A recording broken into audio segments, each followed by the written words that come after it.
So it's finished Waterford 428, Tipperary 227 at Páirc Uí Chaoimh. Waterford are into the final four of the All-Ireland Senior Hurling Championship. They've beaten Tipperary by 7 points in the end at Páirc Uí Chaoimh. In the end, it's Waterford who once again have pulled off another massive victory. You know, beating Galway, of course, last weekend. That was a huge win for Waterford. You know, coming in, of course, on the back of that victory. And, you know, to back up a win against Galway and Tipperary, I think most people coming into the All-Ireland Championship had, you know, Galway and Tipperary as the two closest teams to potentially end up beating Limerick and winning the All-Ireland. So, you know, for Waterford to go and do that, you know, Waterford coming into this season on the back of that defeat to Limerick, you know, we've all seen Waterford down the years when they've come so close to winning All-Irelands. They've, you know, backed up the next year with a disappointing All-Ireland Senior Hurling Championship season. And that's what looked like it was going to happen in this game, you know, in this season as well. You know, didn't look that impressive against Laois, in all honesty. You know, have had a couple of injury problems. Have had a couple of things gone against them. But they've picked themselves back up. They've shown that fight. Liam Cahill, you know, he knows how to get his lads up for a fight. He knows how to get his lads up for these games. They've gone out and beaten Galway, and now they've gone out and beaten Tipperary. And that's two massive victories. For them to go out and beat Tipperary in the end by a scoreline of 428 to 227 is absolutely tremendous. And look, listen, there were, you know, a couple of contentious issues as well. You know, Tipperary arguably could have had a penalty.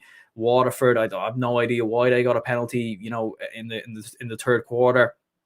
It came at a stage where, to be fair, Waterford were on top at that point, but you'd have to wonder, like, Austin Gleeson goes through, you know, there's a couple of Tipperary men around him, but it's never a penalty. You know, there's a perfect good block. The ball obviously fell to Michael Kiley, who rounds Barry Hogan, didn't even have his hurl, and the referee, for whatever reason, calls it back for a penalty. And once again, we've had another game in the All-Ireland Senior Hurling Championship where, you know, a refereeing decision again is, you know, come back to, look, listen, I don't want to say it cost Tipperary the game. We don't know what would have happened. Waterford were in front at that point, I believe, by 3 points. So would it have made that much of a big difference? We don't know.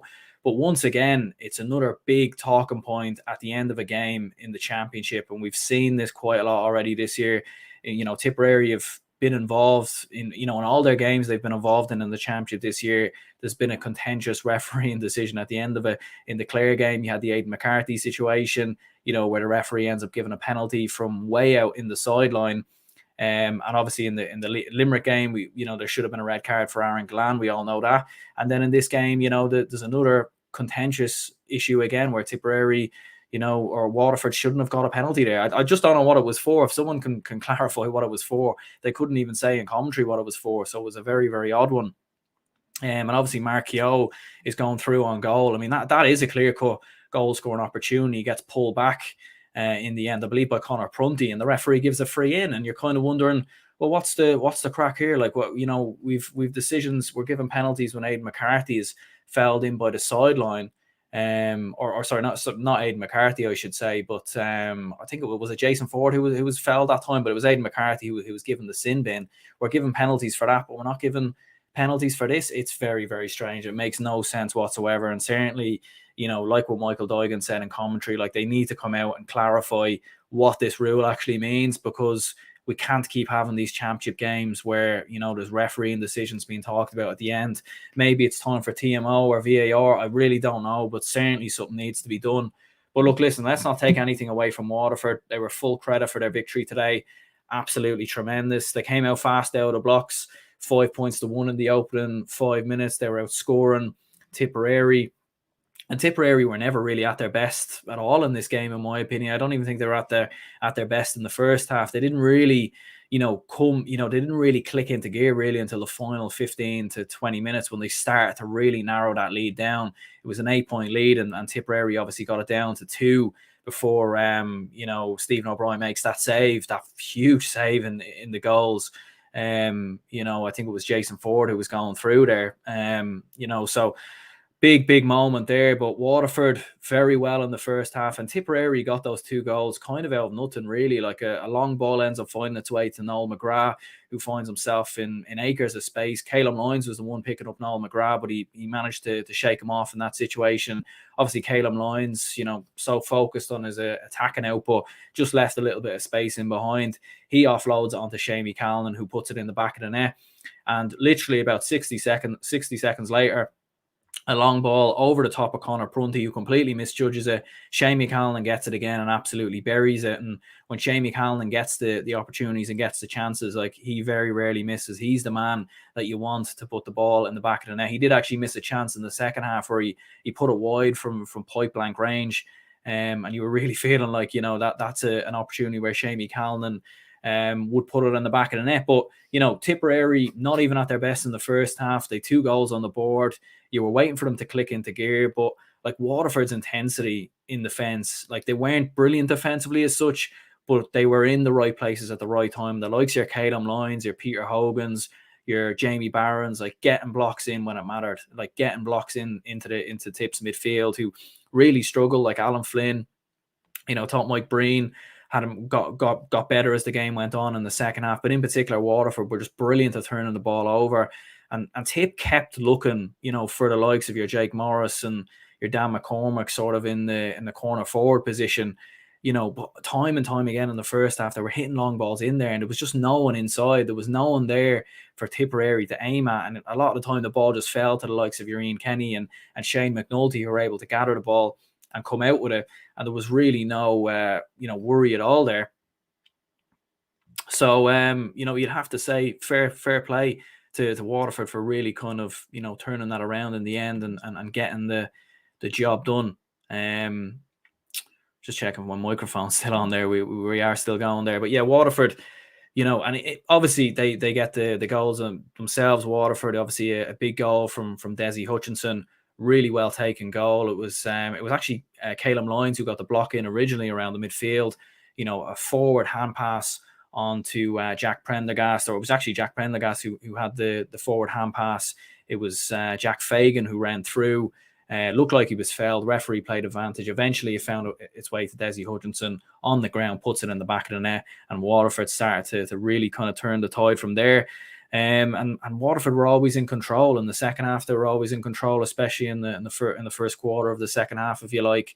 And once again, like, for me, Tipperary this season, we've seen a lot with themselves this season, that when there's been a battle, when they've needed to fight, when they've really needed to stand up, they haven't done so. They didn't do so against Limerick in the second half, and Limerick really brought that intensity in the second half and really went at them. Tipperary had no answer. And again, in this game, like, just not being able to stand up when it matters.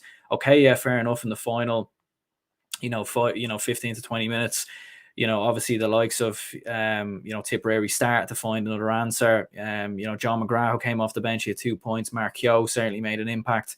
Willie Connors as well. But it was just too little too late. And Waterford, again, just kind of settled the tide, obviously, with that late goal, of course, that really did kind of knock the stuffing out of Waterford, or out of Tipperary. Neil Montgomery, fantastic, coming off the bench, scoring 1-2. Michael Kiley, again, has been a fantastic addition to this team. Made a massive difference when he came off the bench in the Galway game, and he's made a massive difference in this game as well.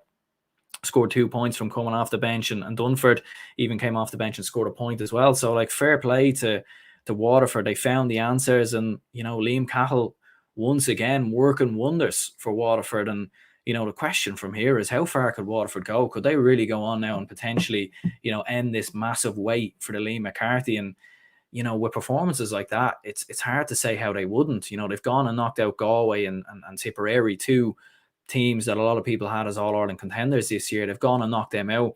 All right, so next they'll probably play either Limerick or Kilkenny in an All-Ireland semi-final. I think it depends on the outcome of Dublin Cork, who win. If Dublin win that, for example, they can't play Kilkenny, so it would mean Waterford would play Kilkenny. So, and look, listen, Waterford beat Kilkenny last year, so they'll go into that with a lot of confidence if that is who they play. So, Waterford moving in the right direction under Liam Cahill. They're bringing through the young lads coming off the bench, and you do wonder for Tipperary and Liam Sheedy. Liam Sheedy owes nothing to no one. He's won multiple All-Irelands and across 2 spells. One of the best managers in the game, and whatever he goes on to do from here, I'm sure he'll be successful. But it's just another. It was a bit like that Limerick game again, where they just didn't show that intensity or that fight to really turn it around. Like, it took them until the final quarter to really stand up, and that would be a worry from a Tipperary point of view. And like, you are looking at their bench, and you are wondering, Like, why is, for example, Owen Connolly, why isn't he coming on? There's a lot of young lads on that bench there that aren't coming off the bench. And funny enough, Liam Cahill was actually the manager of that team when he was manager of one of Tipp's underage teams. So, yeah, big question marks need to be asked there. But certainly, Liam Sheedy owes nothing to no one, and he's achieved absolutely everything there is to achieve as manager of Tipperary across 2 spells. But fair play to Waterford, massive credit, huge victories for them. They go marching on into an All-Ireland semi-final. Are they the closest team to beating Limerick for the 2nd year in a row? I mean, they just might be. Because they've gone and beaten 2 of the top contenders. And I mean, they might have to end up go and beat Kilkenny, which would be another huge achievement to go and turn over their rivals, which they done last year. They done in 2017 as well. So they've got a decent record actually against Kilkenny over the past couple of years. So fair play to Waterford, onwards and upwards for them. For Tipperary, back to the to the drawing board. But fair play to Waterford. And cheers anyone who tuned in to the match reaction. Do leave a like and subscribe if you haven't already. And I'll see you later.